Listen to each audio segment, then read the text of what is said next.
সেদিন জাহান্নামীদের ভীষণ কষ্ট হবে আর জান্নাতীদের জন্য অত্যন্ত আসান হবে, অবস্থাটা খুবই আরামের হবে। নবীজি বলেন, এক ফরজ নামাজ, এক ওয়াক্ত ফরজ নামাজ আদায় করতে যে সময়টুকুন লাগে, কিয়ামতের মাঠের এই সময় এত বড় বিরাট লম্বা সময় জান্নাতীদের জন্য এরকম হালকা হয়ে যাবে। সুবহানাল্লাহ।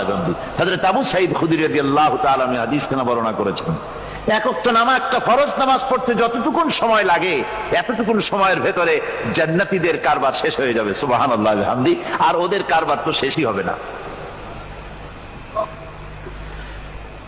وَيَوْمَ تَشَقَّقُ السَّمَاءُ بِالْغَمَامِ وَنُزِّلَ الْمَلَائِكَةُ تَنزِيلًا।